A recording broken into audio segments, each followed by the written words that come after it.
A Lógica do Cisne Negro, do autor Nassim Taleb. Capítulo 12. Epistemocracia, um sonho. Uma pessoa com um grau baixo de arrogância epistêmica não é muito visível, assim como uma pessoa tímida em um coquetel. Não somos predispostos a respeitar pessoas humildes, aquelas que tendem a suspender julgamentos. Agora, contemple a humildade epistêmica. Imagine uma pessoa altamente introspectiva, torturada pela consciência da própria ignorância. Ela carece da coragem do idiota, mas possui a coragem rara de dizer, eu não sei. Ela não se incomoda em parecer tola ou, pior ainda, ignorante. Ela hesita, não se compromete e se aflige com as consequências de estar errada. Ela introspecta e introspecta até atingir a exaustão física e nervosa. Isso não necessariamente significa que ela careça de confiança, mas apenas que considera o próprio conhecimento suspeito. Chamarei essa pessoa de epistemocrata. Chamarei de epistemocracia a província onde as leis são estruturadas tendo em mente esse tipo de falibilidade humana. O maior epistemocrata moderno é Montaigne. Monsieur de Montaigne, epistemocrata. Aos 38 anos de idade, Michel Equin de Montaigne recolheu-se à sua propriedade no campo, no sudoeste da França. Montaigne, que significa montanha em francês antigo, era o nome da propriedade. A região é conhecida hoje pelos vinhos Bordeaux, mas no tempo de Montaigne não eram muitas as pessoas que investiam sua energia mental e sofisticação em vinho. De qualquer forma, Montaigne tinha tendências estoicas e não teria sido fortemente atraído por tais atividades. A ideia dele era escrever uma coleção modesta de tentativas, ou seja, de ensaios. A própria palavra ensaio transmite a ideia do tentativo, do especulativo e do não definitivo. Montaigne tinha bom conhecimento dos clássicos e queria meditar sobre vida, morte, educação, conhecimento e alguns aspectos biológicos não desinteressantes da natureza humana. Perguntava-se, por exemplo, se aleijados teriam libidos mais vigorosas devido à maior circulação sanguínea nos órgãos sexuais. A torre que se tornou seu estúdio era inscrita com ditados em grego e em latim, quase todos se referindo à vulnerabilidade do conhecimento humano. As janelas ofereciam uma vista ampla das montanhas ao redor. O tema de Montaigne era, oficialmente, ele próprio, mas isso era principalmente um meio de facilitar a discussão. Ele não era como aqueles executivos corporativos que escrevem biografias para fazer uma exibição presunçosa de suas honras e conquistas.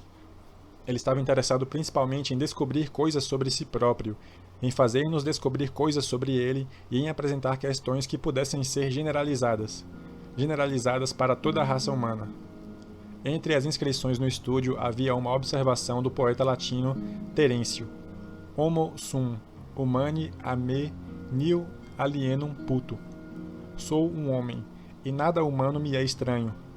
É muito refrescante ler Montaigne depois dos desgastes de uma educação moderna, pois ele aceitava plenamente as fraquezas humanas e compreendia que nenhuma filosofia poderia ser eficaz, a menos que levasse em consideração nossas imperfeições profundamente incrustadas, as limitações de nossa racionalidade, as falhas que nos fazem humanos.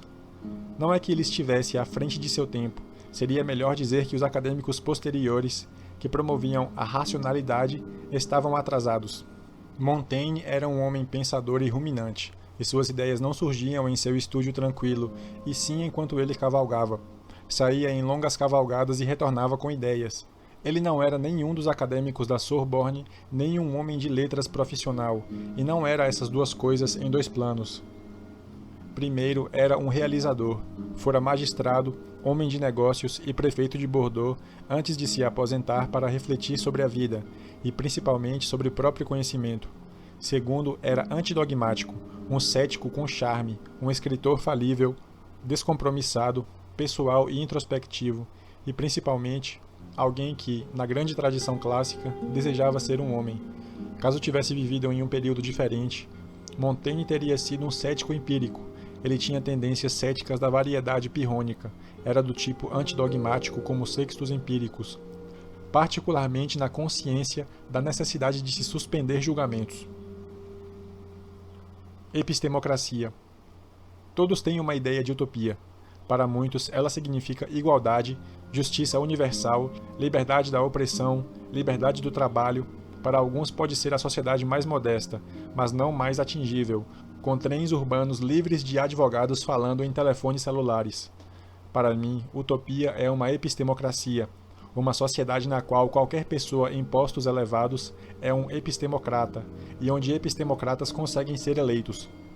Seria uma sociedade governada tendo por base a consciência da ignorância, não do conhecimento. Infelizmente, não se pode afirmar autoridade através da aceitação da própria falibilidade. Simplesmente, as pessoas precisam ser cegadas pelo conhecimento. Somos feitos para seguir líderes que podem reunir as pessoas, porque as vantagens de se estar em um grupo superam as desvantagens de se estar sozinho. Unirmos-nos na direção errada tem sido mais lucrativo para nós do que estar sozinho na direção certa. Aqueles que seguiram o idiota afirmativo em vez da pessoa sábia e introspectiva transmitiram alguns de seus genes para nós, o que fica aparente em uma patologia social. Psicopatas angariam seguidores. De vez em quando, encontramos membros da espécie humana com tanta superioridade mental que conseguem mudar de ideia sem nenhum esforço. Observe aqui a seguinte assimetria do cisne negro. Acredito que você possa estar absolutamente certo sobre algumas coisas, e que deva estar. Você pode ser mais confiante quanto à desinformação do que quanto à confirmação. Karl Popper foi acusado de promover a insegurança, escrevendo em um tom agressivo e confiante. Acusação que é ocasionalmente feita contra este escritor por pessoas que não seguem minha lógica de empirismo cético. Felizmente, aprendemos muito desde Montaigne sobre como se levar à frente a iniciativa cético-empírica. A assimetria do cisne negro permite que se tenha confiança em relação ao que está errado, e não quanto ao que se acredita estar certo. Karl Popper foi perguntado, certa vez, se seria possível falsificar a falsificação. Em outras palavras, se seria possível ser cético quanto ao ceticismo. A resposta dele foi que expulsava alunos de suas palestras por fazerem perguntas muito mais inteligentes do que essa. Sir Karl era bastante durão. O passado do passado e o futuro do passado. Algumas verdades só atingem crianças. Adultos e não filósofos são sugados pelas minúcias da vida prática e precisam se preocupar com assuntos importantes, de forma que abandonam esses insights em prol de questões aparentemente mais relevantes. Uma dessas verdades trata da diferença maior em textura e qualidade entre o passado e o futuro. Graças a ter estudado essa distinção toda a vida, compreendo-a melhor do que na infância, mas não a vislumbro mais tão vividamente.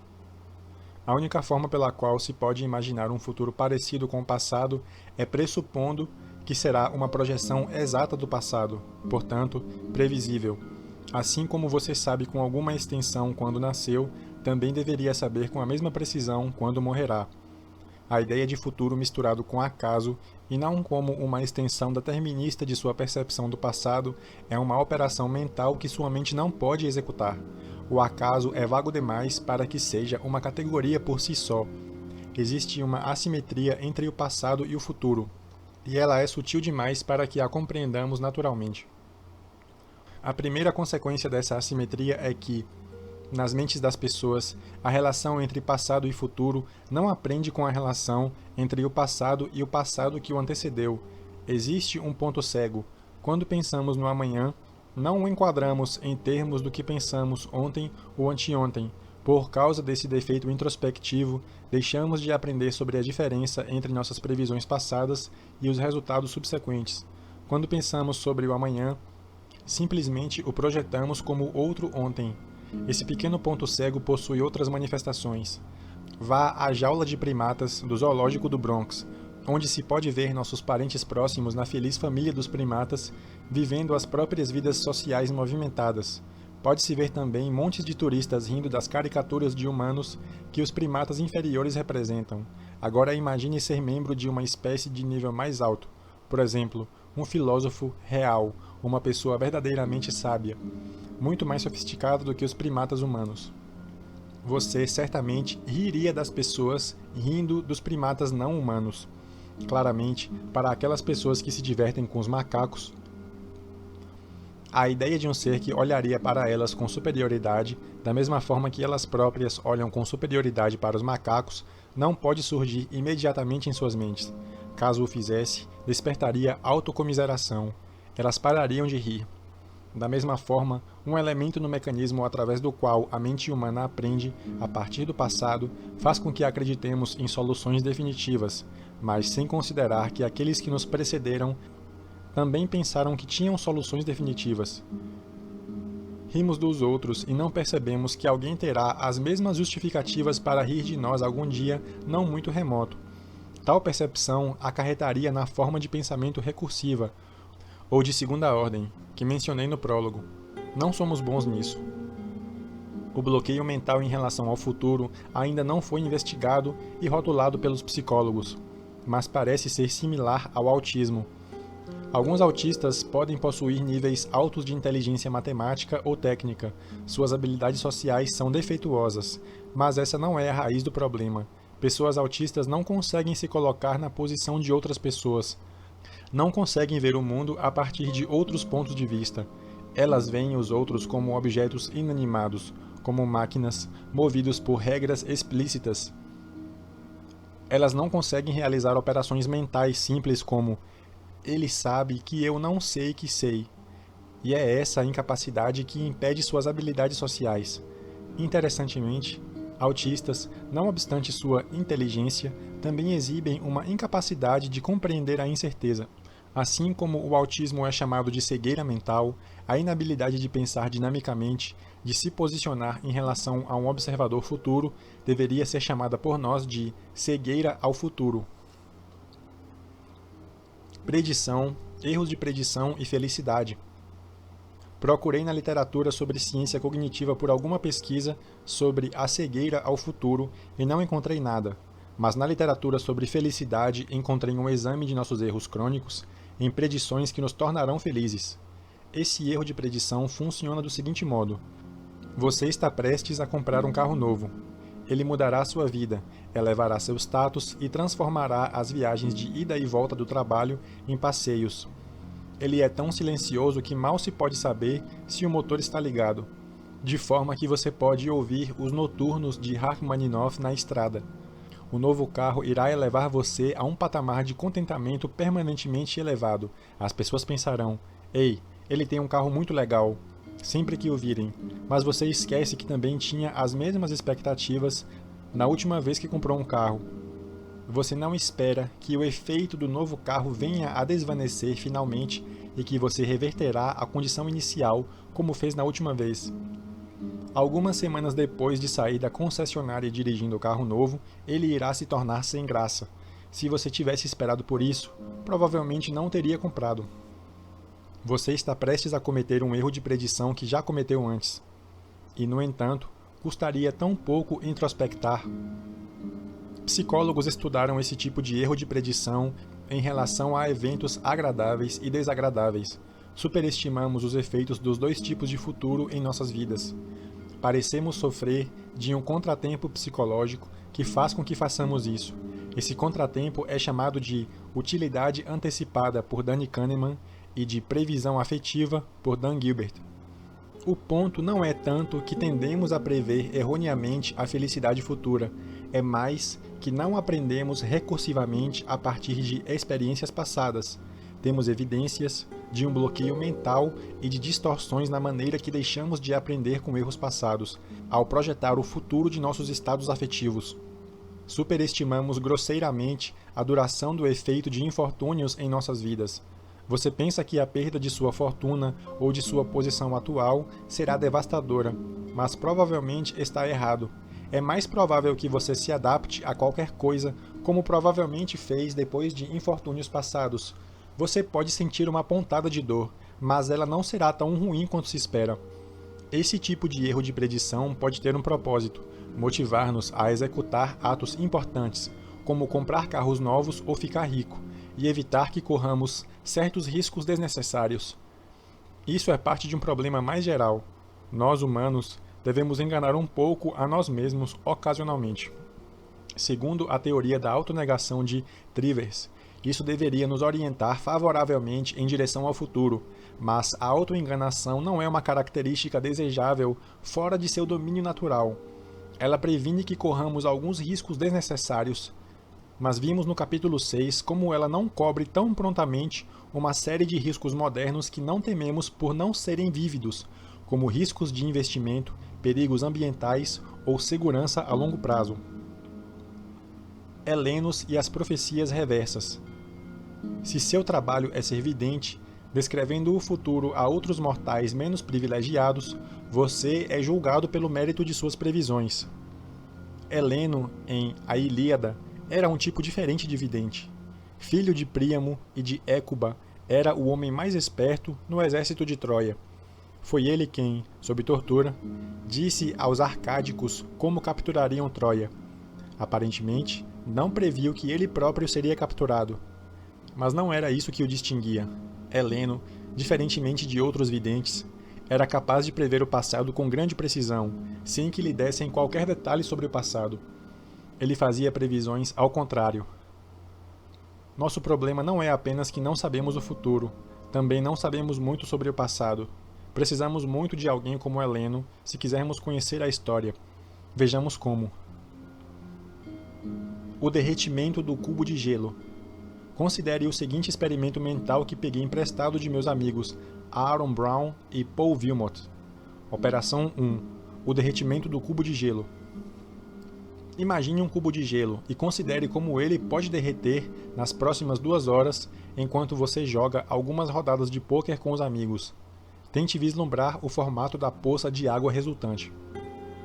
Operação 2. De onde veio a água? Considere uma poça d'água no chão. Agora tente reconstruir mentalmente a forma do cubo que ela pode ter sido antes. Observe que a poça pode não necessariamente ter se originado a partir de um cubo de gelo. A segunda situação é mais difícil. Heleno realmente deve ter sido talentoso. A diferença entre os dois processos reside no seguinte: se você possuir os modelos certos e algum tempo disponível, além de nada melhor para fazer, poderá prever com grande precisão como o cubo de gelo derreterá. Esse é um problema específico de engenharia isento de complexidade, mais fácil do que o problema envolvendo as bolas de bilhar. No entanto, você pode construir infinitos cubos de gelo possíveis a partir da poça d'água, se é que realmente houve um cubo de gelo ali. A primeira direção, do cubo de gelo à poça, é chamada de processo forward, para frente. A segunda direção, o processo backward, para trás, inverso, é muito mais complicada. O processo em forward é geralmente usado na física e na engenharia. O processo backward em abordagens históricas não experimentais e não repetíveis. De certo modo, as limitações que nos impedem de desfritar um ovo também nos impedem de aplicar engenharia reversa na história. Agora aumentarei um pouquinho a complexidade do problema forward-backward, presumindo que não há linearidade. Tomemos o que é geralmente chamado de paradigma da borboleta na Índia, da discussão da descoberta de Lorentz no capítulo anterior. Como vimos, um pequeno estímulo em um sistema complexo pode levar a resultados não aleatórios grandes, dependendo de condições muito especiais. Uma única borboleta batendo as asas em Nova Delhi pode ser a causa certa de um furacão na Carolina do Norte, apesar de o furacão só surgir 2 anos depois. Contudo, dada a observação de um furacão na Carolina do Norte, é questionável que se possa decifrar as causas com qualquer precisão. Existem bilhões de coisas pequenas como borboletas batendo asa em Timbuktu ou cachorros selvagens espirrando na Austrália que poderiam ter causado o furacão. O processo da borboleta ao furacão é muito mais simples do que o processo reverso do furacão até a borboleta em potencial. Na cultura geral, a confusão entre os dois processos é desastrosamente difundida. Essa metáfora da borboleta na Índia enganou pelo menos um cineasta. Por exemplo, Happenstance, também conhecido como O Bater das Asas de uma Borboleta, filme falado em francês, dirigido por um certo Laurent Firode, visava encorajar as pessoas a se concentrarem nas pequenas coisas que podem mudar a direção de suas vidas. Ei, já que em um evento pequeno, uma pétala caindo no chão e chamando sua atenção pode levar você a escolher uma pessoa e não outra como companheira para toda a vida, você deveria se concentrar nesses detalhes muito pequenos. Nem o cineasta nem os críticos perceberam que estavam lidando com um processo backward.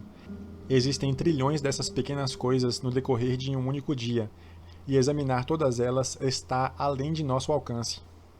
Mais uma vez, informação incompleta. Pense em um computador pessoal. Você pode usar um programa de planilhas para gerar uma sequência aleatória, uma sucessão de pontos que podemos chamar de história. Como? O programa de computador responde a uma equação muito complicada de natureza não linear que gera números aparentemente randômicos. A equação é muito simples. Se você souber qual é, poderá prever a sequência. No entanto, é quase impossível para um ser humano aplicar engenharia reversa na equação e prever outras sequências.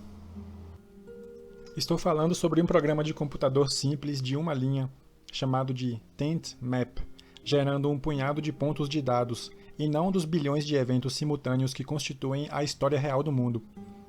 Em outras palavras, mesmo que a história fosse uma série não aleatória, gerada por uma equação do mundo, e considerando que aplicar engenharia reversa a tal equação não parece estar ao alcance das possibilidades humanas, ela deveria ser considerada aleatória, e não ostentar o nome de caos determinístico. Os historiadores deveriam manter distância da teoria do caos e das dificuldades da engenharia reversa, exceto para discutir as propriedades gerais do mundo e aprender os limites do que não podem saber. Isso me leva a um problema maior com o trabalho dos historiadores. Colocaria o problema fundamental da prática da seguinte maneira: enquanto, teoricamente, a aleatoriedade é uma propriedade intrínseca, na prática, a aleatoriedade é informação incompleta, o que chamo de opacidade no capítulo 1. Não praticantes de aleatoriedade não compreendem a sutileza. Frequentemente, em conferências, quando me ouvem falar sobre incerteza e aleatoriedade, filósofos e às vezes matemáticos perturbam-me sobre o ponto menos relevante, que é se a aleatoriedade que abordo é aleatoriedade verdadeira ou caos determinístico, disfarçado de aleatoriedade. Um sistema aleatório verdadeiro é realmente aleatório e não possui propriedades previsíveis. Um sistema caótico possui propriedades inteiramente previsíveis, mas é difícil saber quais são. Portanto, minha resposta a eles é dupla. Na prática, não existe diferença funcional entre os dois, já que nunca conseguiremos distingui-los. A diferença é matemática e não prática. Se vejo uma mulher grávida, o sexo da criança é uma questão inteiramente aleatória para mim, uma chance de 50% para cada sexo, mas não para o médico dela, que pode ter realizado um ultrassom. Na prática, a aleatoriedade é fundamentalmente informação incompleta. O simples fato de que uma pessoa está falando sobre a diferença sugere que ela nunca tenha tomado uma decisão significativa sob condições de incerteza. E é por isso que não percebe que os sistemas são indistinguíveis na prática. Aleatoriedade, no final das contas, é apenas desconhecimento. O mundo é opaco e as aparências enganam. O que eles chamam de conhecimento? Uma palavra final sobre história. A história é como um museu, onde podemos ir para ver o repositório do passado e saborear o charme dos tempos antigos. Ela é um espelho maravilhoso no qual podemos ver nossas próprias narrativas. Pode-se até rastrear o passado através da análise de DNA. Eu gosto de história literária. A história antiga satisfaz meu desejo de construir minha própria autonarrativa, minha identidade, conectar-me com minhas complicadas raízes do Mediterrâneo Oriental. Até prefiro os relatos de livros mais antigos, e evidentemente menos precisos aos modernos. Entre os autores que reli, o maior teste para saber se gosta de um escritor é se você o releu. Os que me vêm à mente são os seguintes: Plutarco, Livy, Suetônios, Diodorus Siculus, Gibbon, Carlyle, Renan e Michelet. Esses relatos estão evidentemente abaixo do padrão quando comparados com os trabalhos de hoje. São largamente anedóticos e repletos de mitos, mas eu sei disso. A história é útil pela emoção de se saber o passado e pela narrativa, desde que permaneça uma narrativa inofensiva. Deve-se aprender com extremo cuidado. A história, certamente, não é um lugar para teorizar, nem para derivar conhecimento geral. Tampouco deve ajudar no futuro, sem algum cuidado. podemos obter confirmação negativa da história, o que tem um valor incalculável, mas obtemos com ela muitas ilusões de conhecimento. O que me traz novamente a Menodoto e ao tratamento do problema do Peru e como não ser um trouxa em relação ao passado, a abordagem usada pelo médico empírico em relação ao problema da indução foi saber história sem teorizar a partir dela. Aprenda a ler história. Pegue todo o conhecimento que puder. Não esnobe a anedota. Mas não crie nenhuma ligação casual. Não tente fazer engenharia reversa demais. Mas se fizer, não faça grandes alegações científicas. Lembre que os céticos empíricos tinham respeito pelo costume. Utilizavam-no como um padrão, uma base para a ação, e para nada mais além disso. Eles chamavam essa abordagem limpa do passado de epilogismo. Mas a maioria dos historiadores tem outra opinião. Considere a introspecção representativa. O que é história? De Edward Hallett Carr. Você irá encontrá-lo perseguindo explicitamente a causação como um aspecto central de seu trabalho. Você pode ir mais alto. Herodotos, tido como o pai do assunto, definiu seu propósito na abertura de sua obra. Abre citação. Para preservar uma memória dos feitos dos gregos e dos bárbaros, e em particular, além de tudo mais, para atribuir uma causa, para lutarem entre si. Fecha citação. Vê-se o mesmo com todos os teóricos da história, seja Ibn Khaldun, Marx ou Hegel. Quanto mais tentamos transformar a história em qualquer coisa que não uma enumeração de relatos a ser desfrutada com o mínimo de teorização, mais temos problemas. Somos tão afligidos assim pela falácia narrativa. Podemos ter que esperar por uma geração de historiadores, cético-empiristas, capazes de compreender a diferença entre um processo para a frente e um processo reverso. Assim como Popper atacou os historicistas por fazerem alegações sobre o futuro, acabo de apresentar as fraquezas da abordagem histórica no processo de conhecer o próprio passado. Depois dessa discussão sobre cegueira quanto ao futuro e quanto ao passado, vejamos o que se pode fazer a respeito. Notavelmente, existem medidas extremamente práticas que podemos tomar. Isso é o que exploraremos a seguir.